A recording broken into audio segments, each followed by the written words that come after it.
इथलचे जे स्थानिकचे लोक आहेत, श्रीनगरचे, जम्मूचे, हे सुद्धा एवढे प्रेमळ, यांना भाईचारा पाहिजे, यांना हिंदू मुस्लिम एकता पाहिजे, ही लोक सुद्धा ताकदीनं आपल्या पर्यटकांसाठी रस्त्यावर उतरलेली आहेत. लग्न झाल्यानंतर फिरायला जाण्यासाठी माझे पती धनंजय जाधव आणि आम्ही काश्मीरची निवड केली होती. कारण की काश्मीर आहेच एवढं सुंदर की आज महाराष्ट्रातून नाही, देशभरातून, जगभरातून लोक काश्मीर पाहण्यासाठी या सीझनमध्ये त्या ठिकाणी येतात. आणि काल आमचा पहिलाच दिवस होता. आम्ही इथं पोहोचलो आणि तिथे पहलगाम इथे दहशतवादी हल्ला झाला आणि त्यावेळेस आम्ही श्रीनगरला होतो. म्हणजे पूर्ण जम्मू आणि काश्मीरमधलं जनजीवन या निमित्तानं विस्कळीत झालं. इथलच्या सामान्य लोकांसोबत आम्ही ज्यावेळेस बोललो त्यावेळेस ते सांगत होते की खरं तर आमचं पोट पूर्णपणे टुरिस्टवर अवलंबून आहे. काश्मीर एवढं सुंदर आहे, पण हे एवढं सुंदर काश्मीर तुम्ही इथं आला तरच हे सुंदर आहे, आणि तुम्ही जर इथं आलाच नाही तर या सुंदरतेनं आमचं पोट भरू शकत नाही. आणि म्हणून जगभरातले पर्यटक या ठिकाणी आले पाहिजे. कारण की ह्या लोकांचं म्हणणं आहे की आमची शेती फक्त वर्षातून 2च महिने पिकते आणि या 2 महिन्याच्या पिकावर आम्ही आमचं आयुष्य घालू शकत नाही, म्हणून पर्यटक आले पाहिजेत. इथलं तर जनजीवन विस्कळीत झालं. काल रांगा लांबच लांब 5-5, 10-10 किलोमीटर टुरिस्टच्या रांगा लागल्या होत्या, रस्ते बंद झालेले होते. देशाचे गृहमंत्री अमित शहाजी काल 15 कॉर्प, हे जे श्रीनगर इथलचं आर्मीचं कॅन्टोन्मेंट आहे, त्या ठिकाणी आलेले होते. आणि योगायोगानं महाराष्ट्राचे जे ऑफिसर इथं आर्मीमध्ये काम करतात ते आमच्या परिचयाचे असल्यामुळे, भाऊच्या आमच्या परिचयाचे असल्यामुळे आम्ही त्या ठिकाणचा पास काढला.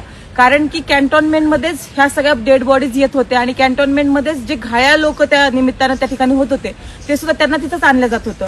आणि गृहमंत्री देशाचे अमित शहाजी, त्यांची मिटिंग सुद्धा त्याच ठिकाणी होणार होती. आम्ही तातडीनं त्या ठिकाणी जाऊन अनेक लोकांची मदत करण्याचा प्रयत्न केला, हॉस्पिटलला भेट दिल्या.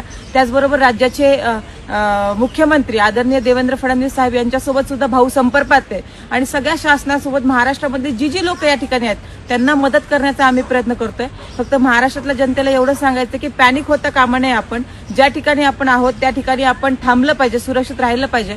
आणि ज्यांना संपर्क करायचा असेल तर भाऊंचा नंबर वर तुम्ही व्हॉट्सअपला फोन करू शकतात. कारण की इथं फोन चालत नाहीयेत, कारण की इथं आपल्या इकडचे सिम कार्ड चालत नाही, त्याच्यामुळे एकमेकांसोबत कॉन्टॅक्ट होत नाही. पण आम्ही वायफायच्या रेंजमध्ये आहोत, त्याच्यामुळे आमच्या फोनवर तुम्ही व्हॉट्सअपला कॉल करू शकतात. आपण एकमेकांना मदत करू. इथलचे जे स्थानिकचे लोक आहेत, श्रीनगरचे, जम्मूचे, हे सुद्धा एवढे प्रेमळ, यांना भाईचारा पाहिजे, यांना हिंदू मुस्लिम एकता पाहिजे, ही लोक सुद्धा ताकदीनं आपल्या पर्यटकांसाठी रस्त्यावर उतरलेली आहेत.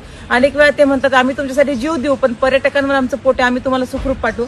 अशा परिस्थितीमध्ये एकमेकांना साथ देऊ आणि ह्या ज्या दृष्ट प्रवृत्ती आपल्या देशावर पडतात त्याच्या विरोधामध्ये आपण सगळेजण, सगळा जात धर्म बाजूला ठेवून एकजुटीने लढू, हाच संदेश देण्यासाठी आम्ही चाललोय. ज्यांना मदत लागेल त्यांना मदत करण्यासाठी आम्ही, आमचे पती पत्नी, आम्ही सक्षम आहोत, आम्ही खंबीर आहोत. आम्हाला संपर्क करा. आम्ही आहे त्या ठिकाणी पाहिजे त्या परिस्थितीमध्ये स्वतःच्या जीवाची पर्वा न करता तुमच्यासाठी खंबीरपणे उभा राहू.